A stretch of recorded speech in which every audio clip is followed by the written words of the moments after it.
And once you're aware of a thought, it loses its power to have a feeling over you. The human brain is designed to keep you small. Your situation right now is being held back or being fueled simply by what you think you have. Rise and shine! It's Entspresso time. Hey, Believe Nation!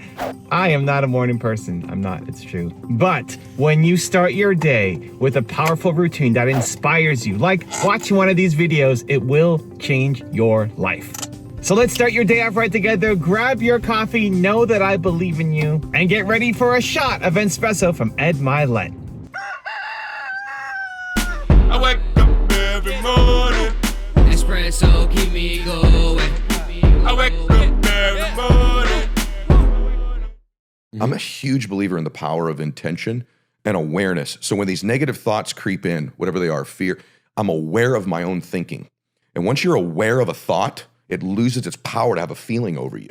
This is what most people don't understand. So we're all going to have those thoughts like, oh, I'm losing my dad. It's a horrible thing. When you're aware of that negative thought, the feeling loses its power over you. One of the things that I think people need to start to understand is if you don't align your thoughts and your feelings, neither one has any power. There has to be a congruency between what you're thinking and what you're feeling. That's why, like, for example, when people set up all these goals, I'm going to make $1 million, or I'm going to go to the NFL, or I'm going to be happy, or I'm going to lose 20 pounds.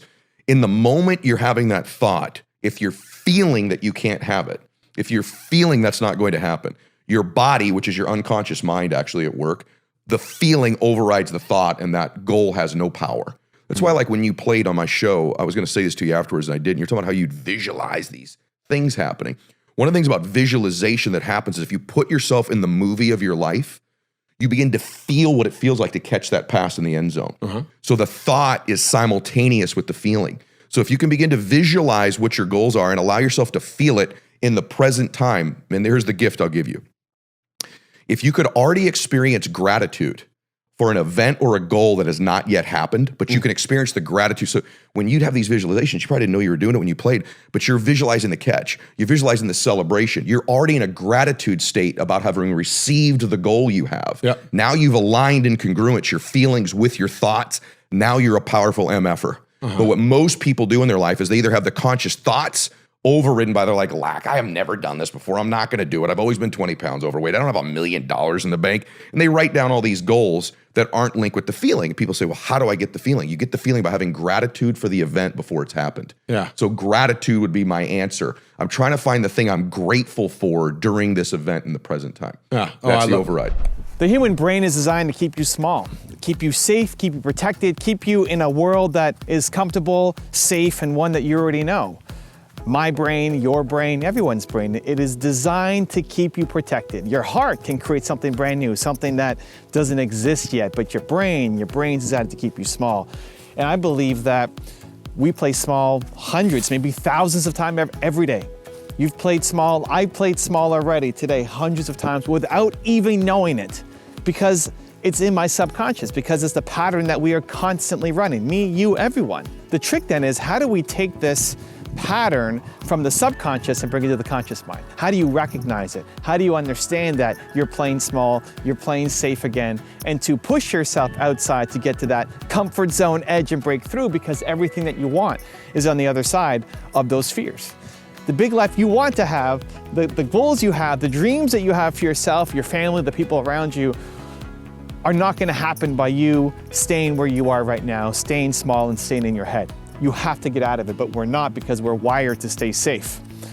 So there's a couple things I want to talk about here to actually help you, and this might be one of the most important videos that you watch, because I'm going to take what took me maybe a decade of being afraid, being an introvert, saying I'm not good enough, saying I don't know how to do things, having my heart beat out of my chest and playing small for a decade.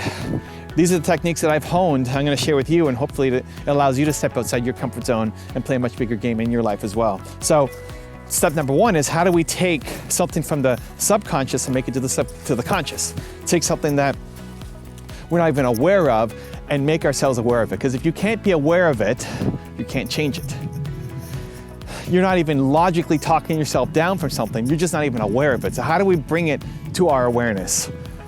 The two things I use is, one, when my heart is beating. I call it the boom, boom, boom test. If my heart is beating boom, boom, boom, boom, boom, boom, boom, boom, boom, it's a sign that I'm probably about to do something or thinking of something that I'm afraid of. Most of the things that we're afraid of are not actually life-threatening, right? I'm walking here in this park. There's nothing that's really gonna attack me. I have no reason really to be afraid. So if my heart's beating boom, boom, boom, boom, boom, why?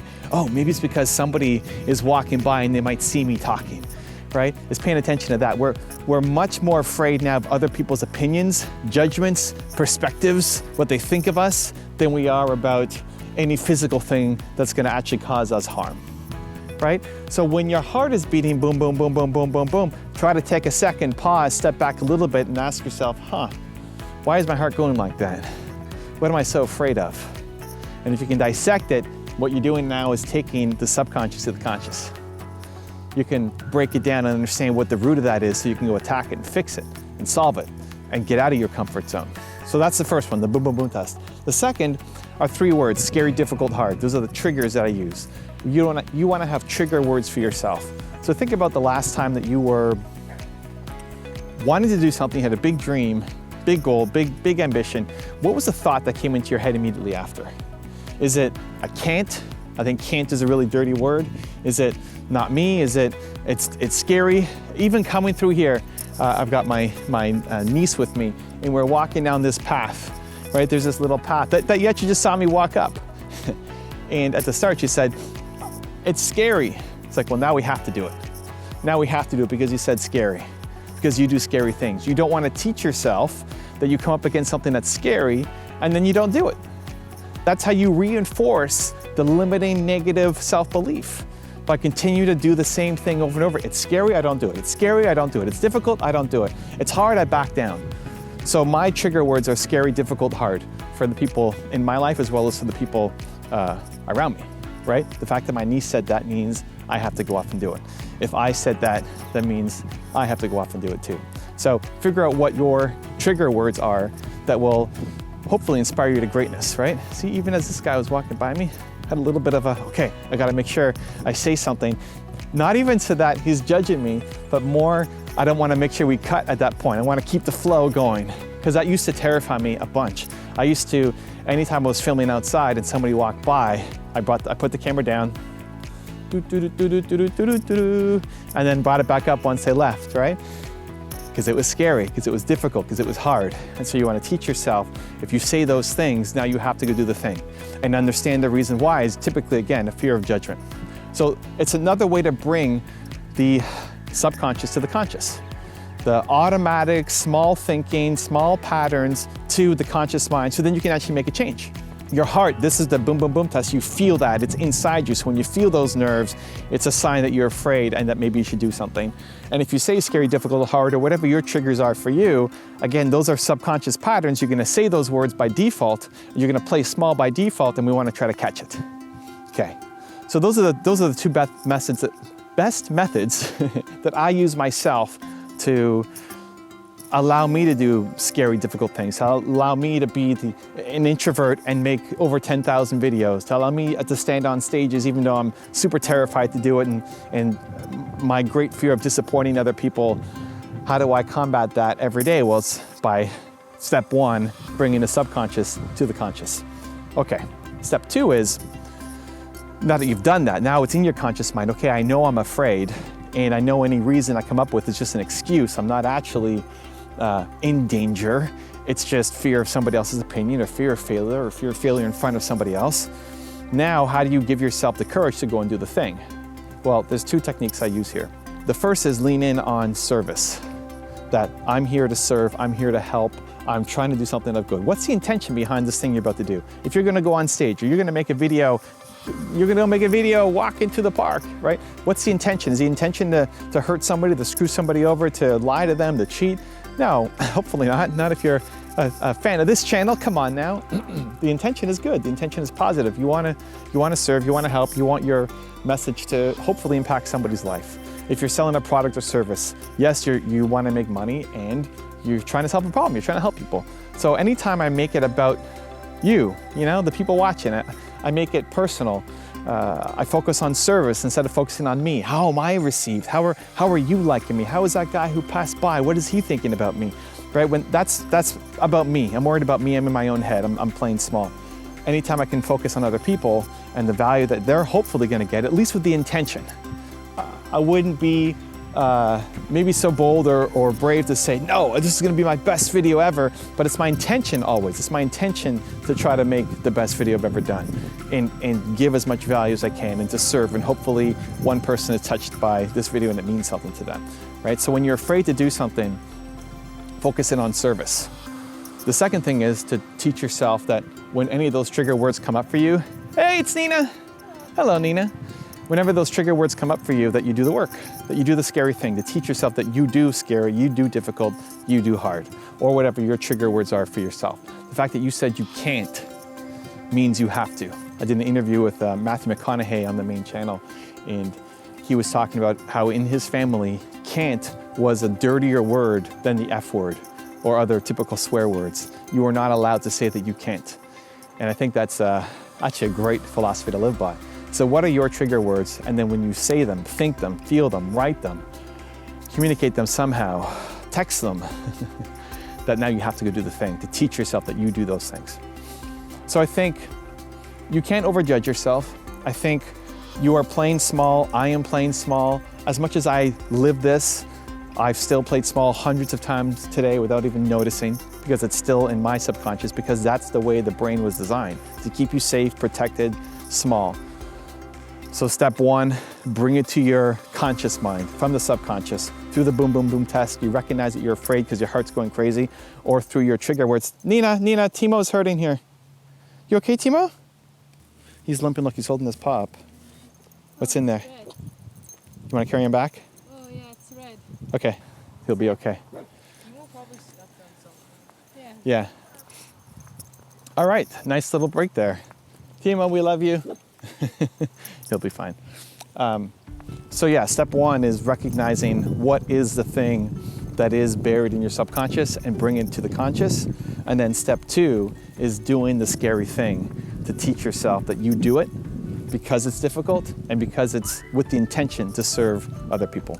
If you take those steps consistently, every day, don't worry about being perfect. Don't worry about every single moment living up to your highest potential. Just worry about doing one thing every day that stretches that comfort zone a little bit. If you can make those two changes on a consistent basis, it will change your life.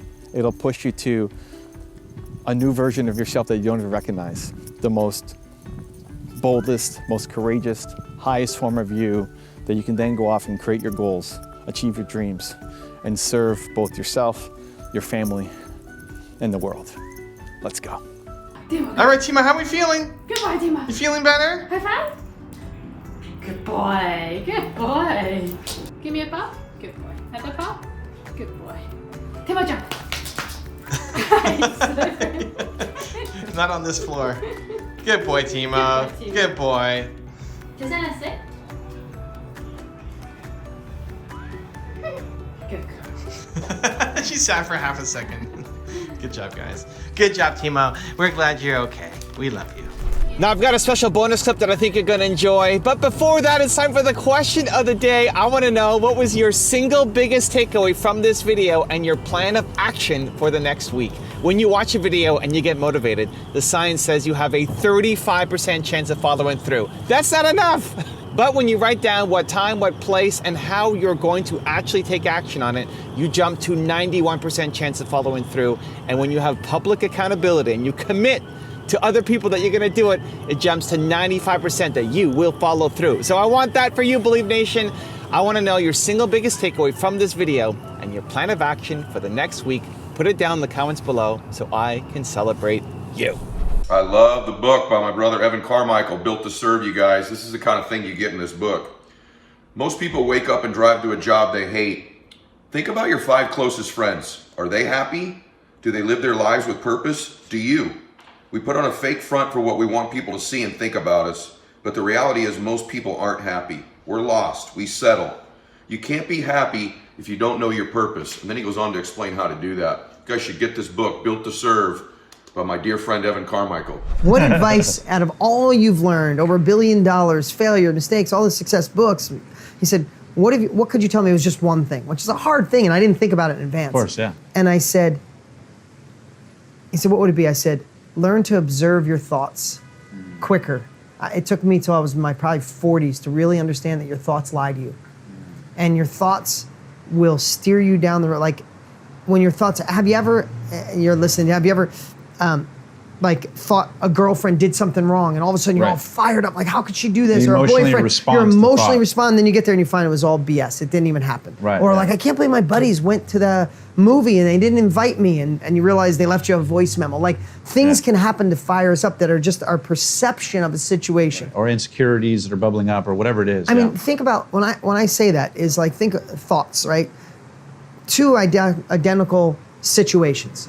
There's a car accident. Two people are involved.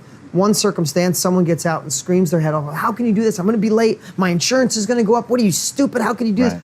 You like, Then you see it, yeah, Then yeah. you see, like, are you blind? Right. Yeah. That's one. Same circumstance. Right. Someone else does it and gets out and says, they say, I'm sorry. And go, oh, no big deal. It's cars. Yeah. It's metal. We have insurance. Nobody's hurt. Who cares? Hey, can I buy you a coffee? You look a little shaken up. Yeah. Right. So when someone says no, when Right. somebody says get real, or this is what actually happened, nothing is what actually happened. What happened is the perception of a situation. Now, I know you probably heard that a million times, but maybe this is the first time you actually think about it. Your situation right now is being held back or being fueled simply by what you think you have, right? And when you change that story, you change your life. Like, and one of the ways that I think is really important is if you feel like you can't start your own company because you don't have money and you're not smart enough, then go Google John Paul DeJorio and look at his story. That's who started We Vidal actually had him Sassoon. on the show. What's that? We actually interviewed great. I him on love the John show. Paul. Yeah, Right? amazing. Go Google Richard Branson, Tony Robbins, me, everybody I know, everybody I was with this weekend. None of them started with money. None of them were like, hey, here's $100 grand, go start your business, Or right? a blueprint on how to do Right. it. Yeah. 3/4 of the people we were with this weekend didn't go to college. Like, not that you find someone who you say, I can't do it, I don't have a supportive spouse. Find someone who didn't have a supportive spouse and they did it anyway, and prove that the story that your subconscious has developed to protect yourself is, like, literally, and when it pops up, that limiting belief, that doubt talk, that inner villain says, it's the wrong time, wrong president, wrong economy, wrong, just prove it wrong and call it a liar and start figuring a way to empower that. If you want another awesome Ed Mylett video, check it out right there next to me. I think you'll enjoy it. Continue to believe, and I'll see you there. This is a secret I've that seen most it. people won't tell you, right? I've seen it on my show as well, yeah. You should quit on more goals, but you don't quit on your mission. That's the most important thing. I tell you to set goals beyond your lifetime.